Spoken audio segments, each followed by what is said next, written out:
বিনামূল্যে স্বাস্থ্য পরীক্ষা পৌঁছে দিতে রবিবার স্বাস্থ্য শিবিরের আয়োজন করল ভারতীয় জনতা যুব মোর্চা। ইংরেজবাজার পৌরসভা 2 নম্বর ওয়ার্ডের নরেন্দ্রপল্লী এলাকার নরেন্দ্র স্মৃতি প্রাইমারি স্কুলে সকাল 11:30 থেকে শুরু হয় এই শিবিরে স্ত্রীরোগ, চক্ষু, দন্ত ও সাধারণ স্বাস্থ্য পরীক্ষা সহ বিভিন্ন বিভাগের চিকিৎসকরা উপস্থিত থেকে বিনামূল্যে স্বাস্থ্য পরীক্ষা ও চিকিৎসা পরিষেবা প্রদান করে। এলাকার বহু বাসিন্দা এই শিবিরে স্বাস্থ্য পরীক্ষা করিয়ে উপকৃত হন। অনুষ্ঠানে উপস্থিত ছিলেন বিজেপির দক্ষিণ মালদা সাংগঠনিক জেলা সভাপতি অজয় গাঙ্গুলি, জেলা সাধারণ সম্পাদিকা মৌসুমী মিত্র, ভারতীয় জনতা যুব মোর্চার জেলা সভাপতি শুভঙ্কর চম্পতি সহ দলের অন্যান্য নেতৃত্ব।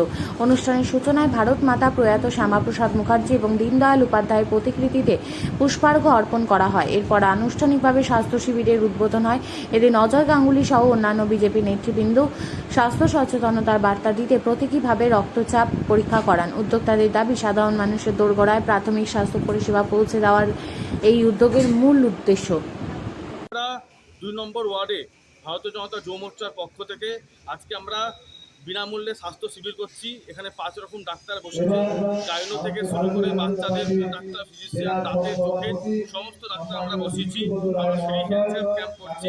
আমরা চাই যে এখানকার যারা হচ্ছে ট্রিটমেন্ট করতে যেতে পারছে না, বড় নার্সিংহোমে, তারা যেন এখানে ডাক্তারের ট্রিটমেন্ট নিতে পারে এবং তাদের যে পাশে আমরা থাকতে পারি ভারতীয় জনতা যুব মোর্চা। আপনার নাম? ভারতীয় জনতা যুব মোর্চা।